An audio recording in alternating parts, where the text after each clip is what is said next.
Welcome to the Influencers Project. The aim of these short digital resources is to help you to develop your digital and social media literacy.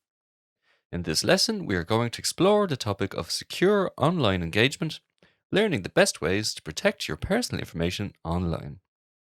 We are also going to take a look at some of the ways your information can be taken and used. It has become more difficult to monitor where your personal information is being used and stored. Efforts have been made to keep your data safe through the EU's GDPR compliance regulations, but there are 4 easy steps you can take to protect your information online. Number 1, password protection. Don't use obvious information for password like your date of birth, address, favorite pets, parents' names, social security numbers, etc. Choose something complex using a variation of letters, upper and lowercase, numbers, and characters where possible. Don't keep a list of your passwords on your phone or computer, or in a place they can be easily accessed by someone else. Change your passwords regularly and use different passwords for different sites. Number 2, avoid public Wi-Fi and use secured sites. Public Wi-Fi connections are used by a large number of people. As such, your data can be intercepted at any time.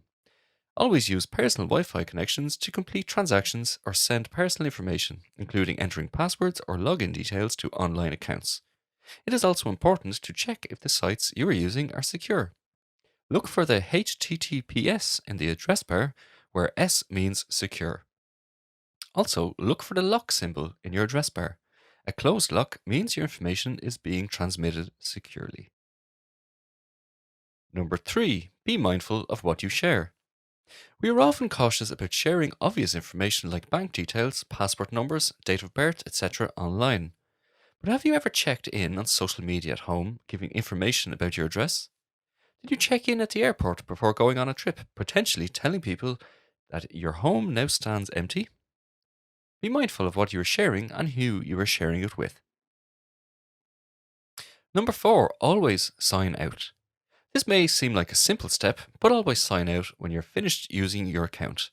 Forgetting to log out can give people easy access to your information. There are other online risks we must be aware of in order to fully protect our information, such as identity theft, phishing, and other internet scams, including malware or data breaches. Identity theft. Identity theft refers to the deliberate use of another person's identity. It occurs when someone gains unauthorized access to your personal information, your name, bank details, credit cards, social security information, and uses this to impersonate you online. Your stolen identity can be used to apply for loans or credit cards, for medical purposes, or in some cases, tax evasion. You will know your identity has been stolen if you receive bills for items you did not purchase, call for debt collection, or loan refusal from your bank. The best way to avoid identity theft include shred or keep credit card and bank statements. Do not throw them away as a whole document. Check your accounts online regularly to ensure that no unusual transactions have occurred. Contact your bank about suspicious activity on your account immediately. Never give out your credit card information on the phone unless you initiated the call. And always buy with or from legitimate businesses. Phishing and other internet scams. Internet scams are an ever-changing and can be difficult to catch. The most common form of internet scam comes in the form of phishing. Phishing happens when scammers use texts, emails, or replicated websites to get you to send them information. These websites, texts, and messages often look like they've come from a reputable source, like your bank. These scams will often tell you that your account has been disabled and needs to be reactivated. This is to ensure that you will take the threat seriously. Typically, these types of scams will ask you to click on a link and fill in a form, send your account information or banking details. Legitimate companies would never ask you for this information. If in doubt, speak to a representative from the company directly and ask them about it. Do not use the contact information provided in the email or text. Other forms of internet scams to be wary of include malware and data breaches. In this instance, hackers will try to get access to your phones and computers through links and attachments sent in emails.